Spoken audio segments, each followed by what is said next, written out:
Okay guys, today we're going to look at factoring with a quadratic formula. We'll look at one that we have factors for, which I've already written out our factors for x cubed plus 5x squared plus 6x. If you need a review, go back and look at the lesson before this. But we'll take a x out, then we factor our a value, which is 1, so we have 1 times 1. Then we factor our 6 out, and I know that we only need to work with the positive, and really I only have to write 1 and 6 and 2 and 3 because the a values are the same. From here we do 2 plus 3, which will equal 5, and we'll get our answer. So we'll have x times x plus 2 times x plus 3.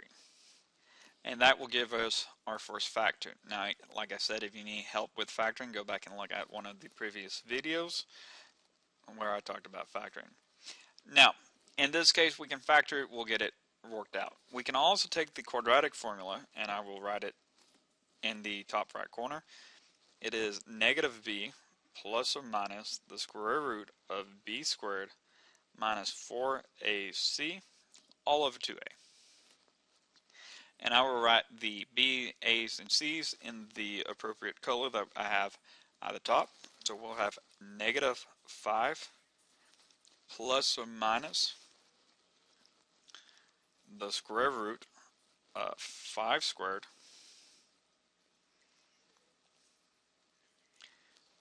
minus 4AC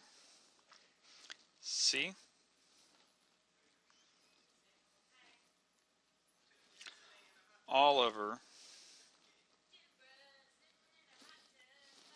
2a. And then you can plug into the calculator. We'll get negative 5 plus or minus 25 root 25 minus 24 over 2, which will give us negative 5 plus or minus 1 over 2. And I'll write everything out. We'll have negative 4 over 2, negative 6 over 2 are two factors, or two zeros, or solutions I should say, which will be negative 2, I'll keep it in order, and negative 3. So we can then take that. We have x equals negative 2. We have x equals negative 3. To find our factors, we're going to add 2 to both sides. So we get x plus 2 equals 0, and we'll get x plus 3 equals 0. And that's how factors and zero or solutions, x-intercepts or zeros work together. And remember, when we look for zeros, we can call that x-intercepts, solutions, or roots.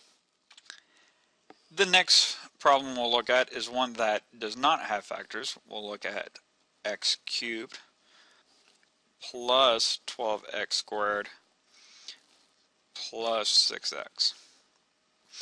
We can still take out a x and gives us x squared plus 12x plus 6x. Oh, 6. And then we just do the quadratic formula. And again, I will use the appropriate colors. We have negative 12. So always put that parentheses there not to get confused. Plus or minus the square root of 12 squared minus 4a, which is 1, c, which is 6, all over 2a. And so we'll take that and we'll get, and I'll just write everything in blank now, we'll get negative 12 plus or minus 144 minus 24 over 2. We'll have negative 12 plus or minus root 120 over 2. And we will factor out 120, that's 4 times 30. And the square root of 4 is 2. So we'll have negative 12 plus or minus 2 root 30 over 2. We factor out 2 of 12 and 2. So I'm going to move back up here because I'm running out of space. So we'll get 2 parentheses negative 6 plus or minus root 30 divided by 2. Cross that out. And so all zeros would be x equals negative 6 plus or minus root 30. And so if you would like, you could make factors out of those. Root 30 is a irrational number, meaning the decimal does not end, so we normally just leave them at zeros. Very rarely will we ask you to find a factor, if ever, find a factor of a unfactorable equation. So if we ask for the solutions, this is how you would find it. The factors, again, is a quicker way of finding the solutions.